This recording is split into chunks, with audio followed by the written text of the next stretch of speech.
I'm Mrs. McSpadden, math coach, and I had the pleasure of observing the lesson. So we've invited the four of you as students who participated in the lesson to just share some thoughts that you had. So was there anything, maybe you just want to talk first about how you felt about the lesson, anything you learned, anything that surprised you about your own learning, just your general feelings, and then I'll ask you some more specific questions. Everything made more sense because then being in area and perimeter, that area is multiplying, and then in perimeter you just add the length and width, but then in area you multiply them. So it made more sense to me. For me, it was basically review. I felt that they did really good, and I didn't really learn anything new, but I did gain some self-confidence on the subject, and something I was kind of fuzzy on for how to find the perimeter for the sides when you just have the area. It kind of got a little clearer on that. And Cassie, you said for you it was kind of a review. Was there a point at which that little bit of self-confidence that you gained, can you think of a point in the lesson where that happened for you?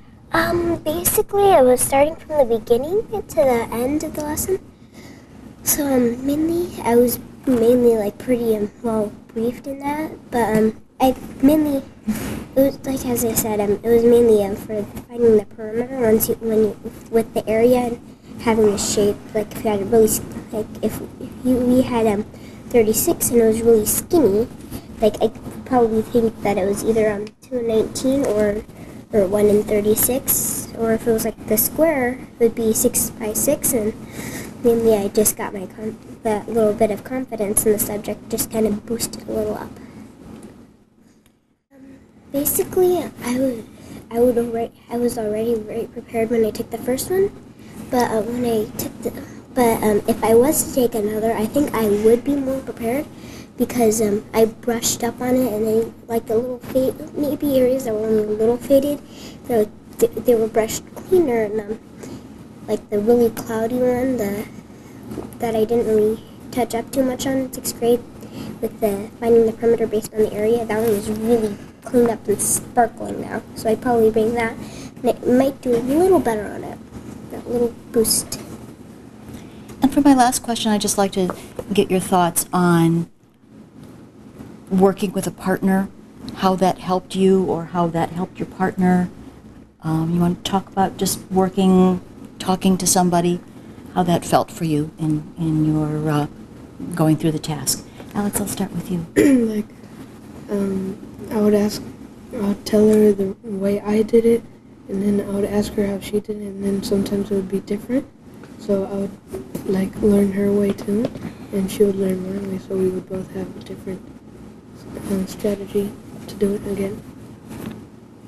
Shira, that's a little bit like what you were talking about earlier. Do you want to add anything to that? Like having a partner, to me, it's like easier because then if you don't get something, at least your partner knows something about it, and it's easier for you to understand with like your peers telling you what you need help on and like that, instead of a teacher just telling you what to do, because sometimes you might get confused on what the teacher is saying. I was thinking that of two numbers that would equal 36 and try to draw it out, and like when I started to do it, I was thinking of more possibilities, but then as soon as I got to I tried to stop thinking of more possibilities, like all of a sudden more started popping up in my head. Okay. And at what point did you maybe stop and think about, well, do they have different perimeters? Did that question come into your mind? Yeah, because then it said it needed more crust, and then so I was thinking, like, how can I make a perimeter that doesn't have a lower crust and have more? Okay. Alex, how about you? How were you thinking about the problem? Since 6 times 6 is 36, I just tried multiplying other numbers higher than 6, and whatever those two numbers were, I put them down. But the thing, like 6 with 6, there's nothing that you could do, like 7 times something won't equal 36, and 8 times something won't equal 36, and 9 times 4 equals 36, so I just kept following that pattern. And because the pizzas had to have a different crust, did you stop and think about the different amount of crust around the edges? Did you stop and think about that while you were working the possibilities? Yeah, like if anything was like lower than 6 or at both, like if both numbers were lower than 6, then I knew the crust would be lower. And like if both numbers were higher, I just kept that equation because both numbers were going to be that higher crust. And I see that you have, you drew rectangles. How did that help you?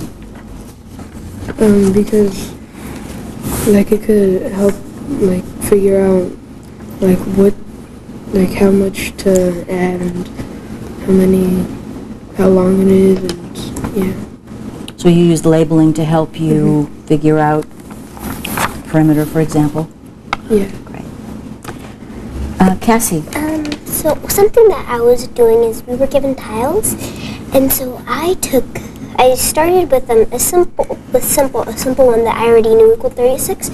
So I took 4 times 9, and then I grabbed 36 tiles, and I had them in colored rows so that I could see that they were all different, so they were all rows in separate rows. And so once I had them, I figured out that the perimeter was bigger. So something that you can do once you have that is this sometimes work, but not always. You can decrease one and increase the other, but that wasn't really working because 3 times 10 is no. And so I started thinking, and I thought, well, what is 36 divided by 2? And I had 18. And I would have probably made this big long 18-inch length thing if the desk was long enough, so I had to move the end down below. And I drew it onto my paper, and the area was 36. And so what I did on both of them is I showed how I put the perimeter. So I had in parentheses the length plus the width, and in one case it was 4 plus 9, and the other 2 plus 18. The first one, 13 times 2 is 26, which is a little more than 24. The other one, I got 21. I'm multiplying that by 2, it's 42. So that is obviously a lot bigger than 24. And so if I would have had enough time, I probably would have done all 4 options, because the other one is, as I see Alex had, it was 3 times 4. It was 3 times 12, I mean. And 1 by 36. If I would have had enough time, I would have added those. Nothing more than what I already said. Okay. Well, thank you so much for your honest responses and your really great participation in the lesson. Thanks. You all made it special. Thank you. You're welcome.